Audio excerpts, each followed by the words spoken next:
welcome to the very first part in Rodtronics, showing you what I know about Unreal Engine. Now, a lot of this stuff is stuff I put together myself over the last 6 or so years. Yeah, doing some basic stuff with blueprints because never before had a piece of software stumped me like Unreal Engine 4 did. I have never stared at something not having so little clue for such a long time. And I kind of get it a little bit now. And I think probably as far as making the most of it goes, it's complex, of course. But there's some cool things you can do with it. Stuff that ultimately I think once you know what you're doing is far easier than doing in Blender. So this is me just gonna multi-part, watch it or don't, mock me publicly or don't. Yeah, so just to prove that we're starting from scratch. Right, so I've opened up the Epic Games launcher, Unreal Engine 5. I've already installed it. I'm sure you can work out how to do this.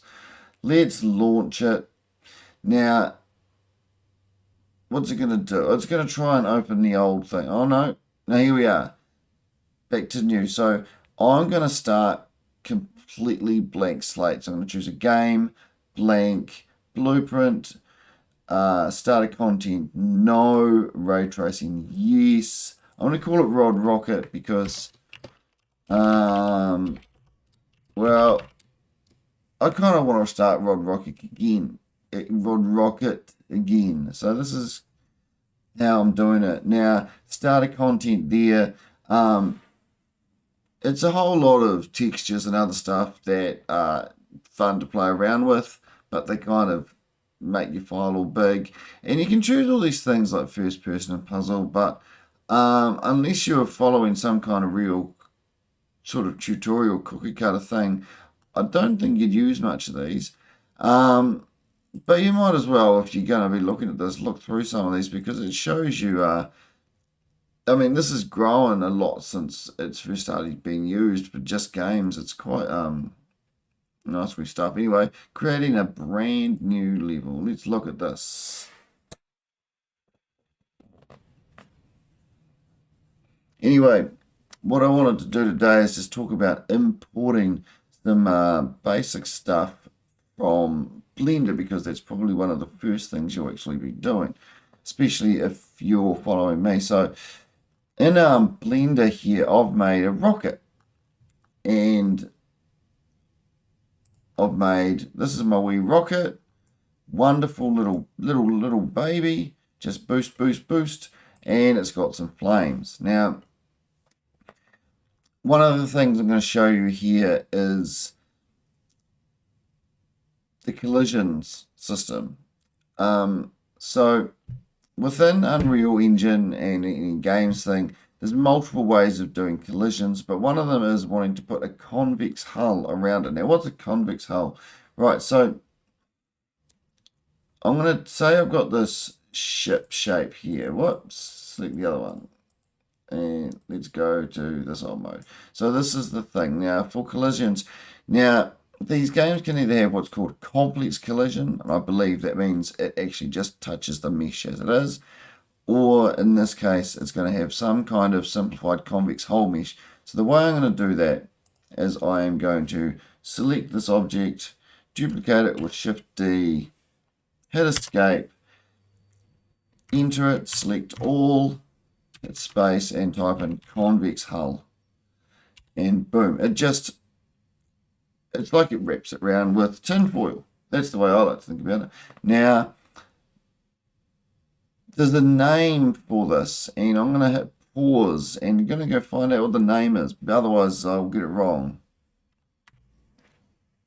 Alright, so it's UCX. So what you do is you call it UCX_ship. So as you can see, I've got some meshes here. One's called ship, One's called UCX ship, which if we just take it by itself, it's just a plain convex hull. The fact that it's got multiple materials doesn't really matter.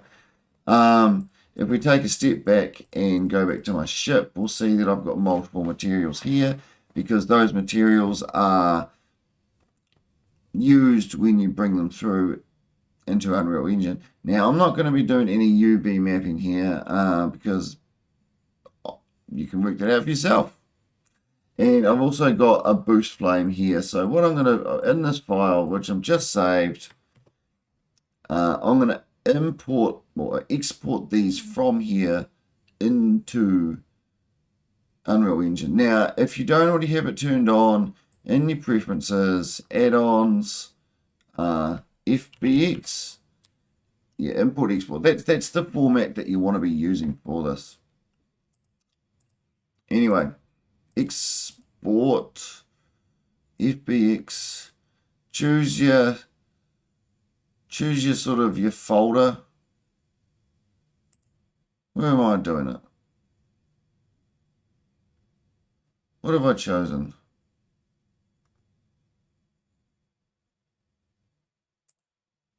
Here we are. Anyway, down here obviously is your file name. Now up on here in your parts here, this is kind of like your most important. Now object types, I don't really think you should be importing anything other than your meshes because I don't know any of those other things. I'm sure you can work it out if that's what you're interested in.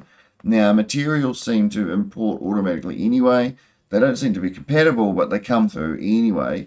Now your scale, that doesn't need to change really. Unreal Engine has like 1 unit is 1 centimeter. Anyway, let's just give this all a go together and see what happens. So I'm importing the mesh and selected objects or not. So I'm actually going to do all objects, but sometimes you want to just do selected objects. It makes sense to do both for different reasons. I'm sure you can work it out. Export it. Right, cool. Now let's open up Unreal Engine. Now down here in our content drawer, which keeps going and closing. Now this is like a out of date. Oh no. Oh, why not? Anyway, right, so content. I'm going to make a folder for meshes. This is kind of like it's a mirror of your actual, the drawers on your computer, but it's kind of manages itself. So under meshes, I'll open it up in Windows, Rodtronics. Right, so I will bring across this FBX file. Now it'll ask all this stuff, build nanite. Oh, I'm not doing any of that kind of stuff. Are there any transformations, convert scenes, blah, blah, blah, materials, create new materials? Oh, let's do not create new materials. Import textures, no, I don't want to do that. Most of this stuff I'm sure you're smart enough to work out. Reorder material to FBX order, whatever. And then import all. Now, no smoothing group. That's because I'm going for a low poly thing here. The smoothing groups would matter. I'm not doing that. Now, if we come back up to here, we'll see it's only brought 2 in. Now, why is it only brought 2 in? Because that UCX actually worked here. See, that is the, how do we view the,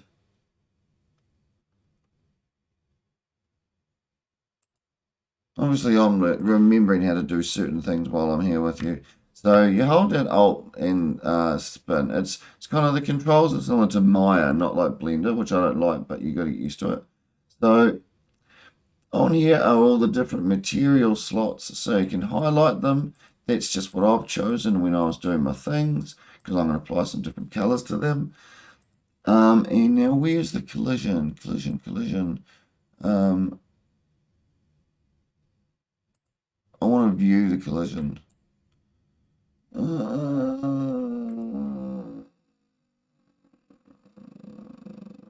want to pause it, find it, and then come back.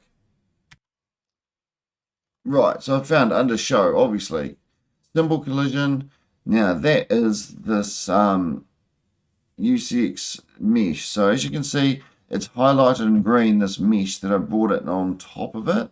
Now you can actually automatically generate these inside this with the collision.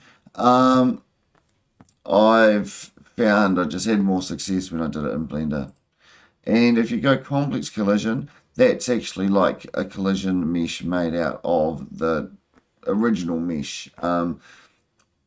When you're doing collisions within the game, you can choose whether to use simple or complex, depending on your needs at the time. Obviously, one's faster than the other. Right. And yeah, that was importing. Next up, I guess I might apply some materials to this thing. But for the time being, I think that's all we needed to do. It's imported, and if I drag it into here, you'll see that it's there. It's my shape. I made it. Huh. Thank you. See you again next time.